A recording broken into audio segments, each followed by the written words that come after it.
Hi friends, welcome to Usha fun foods. ನಾನಿವತ್ತು instant ಜೋಳದ ಹಿಟ್ಟಿನ ದೋಸೆ ಮಾಡೋದನ್ನು ತೋರಿಸ್ತಾ ಇದ್ದೀನಿ. ಅದಕ್ಕೆ ಈ ಥರ 3/4 ಕಪ್ಪು ಜೋಳದ ಹಿಟ್ಟನ್ನು ತಗೊಂಡಿದ್ದೀನಿ. ಇದರಲ್ಲಿ ಒಂದು 7-8 ದೋಸೆ ಆಗುತ್ತೆ. ಬಿಜಾಪುರ ಜೋಳದ ಹಿಟ್ಟಿದು. ಅದಕ್ಕೆ ಉಪ್ಪಿಟ್ಟಿನ ರವಾನ ತಗೊಂಡಿದ್ದೀನಿ. ಈ ಚಮಚದಲ್ಲಿ 3 ಚಮಚ ತಗೋತಾ ಇದ್ದೀನಿ.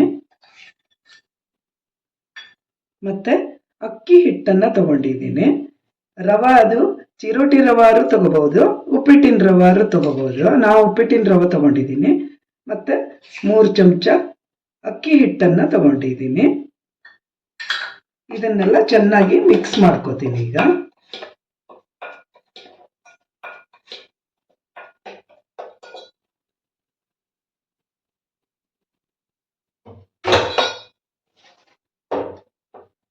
ಇದಕ್ಕೆ ಹಸಿಮೆಣಸನ್ನ ಹೆಚ್ಚಾಕೋತಾ ಇದ್ದೀನಿ. ಸಣ್ಣಗೆ ಹೆಚ್ಚಾಕೊಂಡ್ರೆ ಚೆನ್ನಾಗಿರುತ್ತೆ. ಅಲ್ಲಿ ಇಲ್ಲಿ ಒಂದೊಂಚೂರು ಬಾಯಿಗೆ ಬರ್ತಾ ಇರುತ್ತೆ. ಬೇಡ ಅಂದ್ರೆ ಇದನ್ನ ಮಿಕ್ಸಿಲಿ ಹುಡಿ ಮಾಡ್ಕೋಬಹುದು.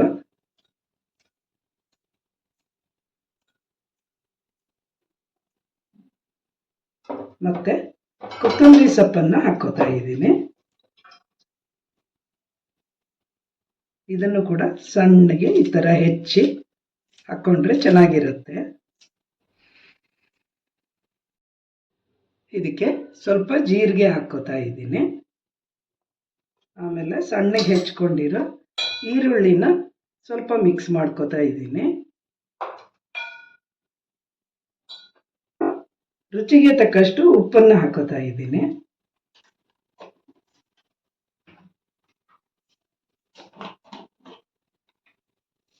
ಸ್ವಲ್ಪ ಸಕ್ಕರೆನ ಮಿಕ್ಸ್ ಮಾಡ್ಕೋತಾ ಇದ್ದೀನಿ. ಸಕ್ಕರೆ ಹಾಕೋದ್ರಿಂದ ಕಲರ್ ಚೆನ್ನಾಗಿ ಬರುತ್ತೆ, ಕ್ರಿಸ್ಪಿಯಾಗೂ ಬರುತ್ತೆ. ಈಗ ಇದನ್ನ ಮಿಕ್ಸ್ ಮಾಡ್ಕೋಬೇಕು.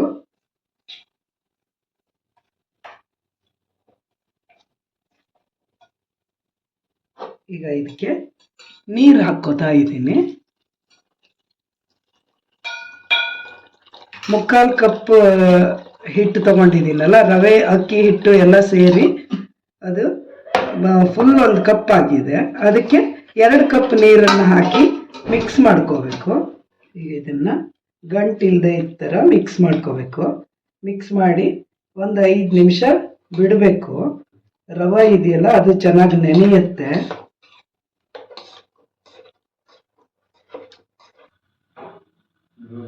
ಈ ತರ ಮುಚ್ಚಿಟ್ಕೊಂಡು ಈಗ ಇನ್ನೊಂದ್ಸರಿ ಕೈ ಆಡಿಸಿ ನೋಡ್ಕೋಬೇಕು. ಕನ್ಸಿಸ್ಟೆನ್ಸಿ ಈ ತರ ಇರಬೇಕು.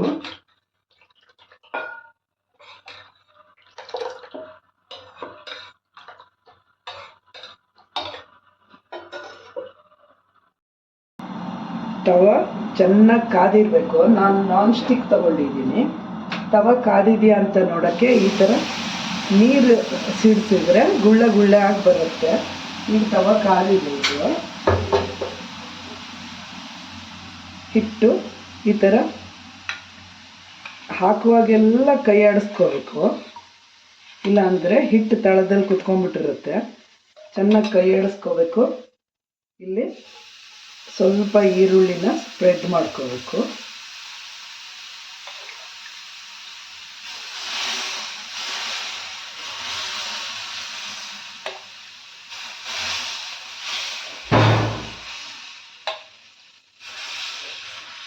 ಇದೇ ಥರ ಜಾಲಿ ಜಾಲಿ ಬರೋ ಥರನೇ ಹಾಕಬೇಕು. ರವಾ ದೋಸೆ ಬಂದಿರುತ್ತಲ್ಲ ಹಂಗೆ ಆಗುತ್ತೆ.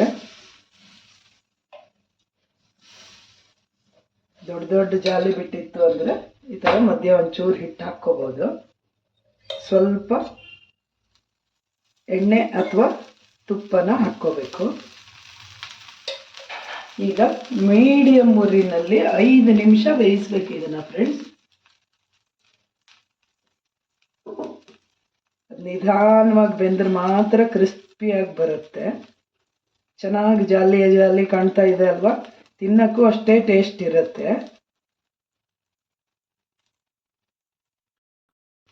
ಈ ಥರ ಮಧ್ಯ ಮಧ್ಯ ಎಲ್ಲ ಕೆಂಪಾಗಬೇಕು. ಸೈಡಲ್ಲಿ ಕೂಡ ಕೆಂಪಾಗಬೇಕು. ಆಯಿತು ಅಂದರೆ ನಿಧಾನಕ್ಕೆ ಈ ಥರ ಎತ್ತಬೇಕು. ಸೈಡೆಲ್ಲ ಬಿಡಿಸ್ಕೊಂಡು ಮೀಡಿಯಂ ಉರಿನಲ್ಲೇ ಇರಬೇಕು.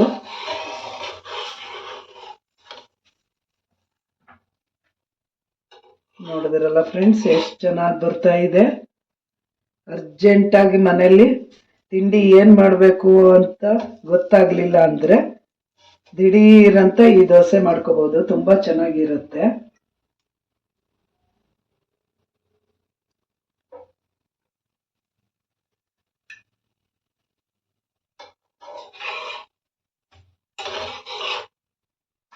ಗರಿಗರಿಯಾದ ದೋಸೆ ರೆಡಿಯಾಗಿದೆ.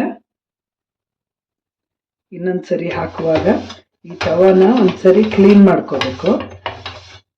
ಇದನ್ನ ಮತ್ತೆ ದೊಡ್ಡೂರಿನಲ್ಲಿ ಇಟ್ಕೊಂಡು ಸ್ವಲ್ಪ ಈರುಳ್ಳಿನ ಹಾಕ್ಕೊಂಡು ಈ ಹಿಟ್ಟನ್ನು ಚೆನ್ನಾಗಿ ಕೈಯಾಡಿಸ್ಕೊಂಡು ಮತ್ತು ಅದೇ ಥರ ಸೌಟಲ್ಲಿ ಹಾಕ್ತಾ ಬರಬೇಕು.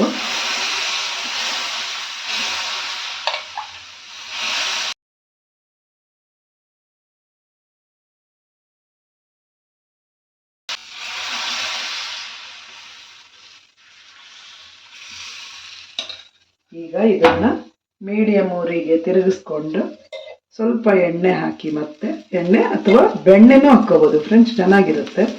ತುಪ್ಪ ಬೆಣ್ಣೆ ಯಾವುದಾದ್ರೂ ಹಾಕ್ಕೋಬೋದು. ಇದನ್ನು ನಿಧಾನವಾಗಿ ಬೇಯಕ್ಕೆ ಬಿಡಬೇಕು. ಮತ್ತೆ ಈಗ ಇನ್ನೊಂದು ದೋಸೆ ಕೂಡ ಆಗಿದೆ. ಇದನ್ನು ನಿಧಾನವಾಗಿ ಎತ್ಕೊಳ್ಳೋಣ. ಒಂದು ಸೈಡಿಂದ ನಾನ್ ಸ್ಟಿಕ್ಕಲ್ಲಿ ಮಾಡಿದ್ರೆ ಆರಾಮಾಗಿ ಹೇಳುತ್ತೆ. ಕಬ್ಬಿಣದ ತವನಲ್ಲಿ ಕೂಡ ಮಾಡ್ಬೋದು, ಅದು ಚೆನ್ನಾಗೇ ಇರುತ್ತೆ. ಆದರೆ ಜಾಸ್ತಿ ಕಾಯಬೇಕದು ಚೆನ್ನಾಗಾಗಿದೆಯಾ ಫ್ರೆಂಡ್ಸ್? ಯಾರೆಲ್ಲ ನನ್ನ ಚಾನೆಲ್ಗೆ ಸಬ್ಸ್ಕ್ರೈಬ್ ಮಾಡಿಲ್ವೋ ಸಬ್ಸ್ಕ್ರೈಬ್ ಮಾಡಿ, ಲೈಕ್ ಮಾಡಿ, ಶೇರ್ ಮಾಡಿ. ಚಟ್ನಿ ಪುಡಿ, ಅಗಸೆ ಚಟ್ನಿ ಪುಡಿ, ಕೆಚ್ಚಪ್ಪು, ಆಮೇಲೆ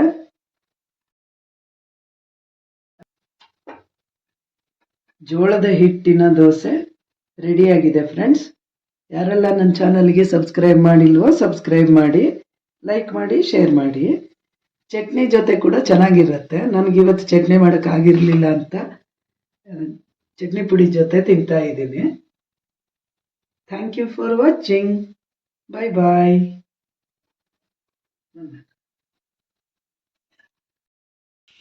ಇದರಲ್ಲಿ ಎಷ್ಟು ವೆರೈಟಿ ಹಾಕ್ಕೊಂಡಿದ್ದೀನಿ ನೋಡಿ ಫ್ರೆಂಡ್ಸ್. ನಮ್ಮೂರ ಕಡೆ ಸ್ಪೆಷಲ್ಲು ಜೋನಿ ಬೆಲ್ಲ ತುಪ್ಪ, ಆಮೇಲೆ ಇದು ಸ್ಕ್ವಾಶು, ಪಾಲಕ್ ಸೊಪ್ಪಿಂದು ಸ್ಕ್ವಾಶ್, ಇದು ಟೊಮೆಟೊ ಕೆಚಪ್ಪು, ಚಟ್ನಿ ಪುಡಿಗಳು, ಮತ್ತು ಜೋಳದ ಹಿಟ್ಟಿನ ದೋಸೆ.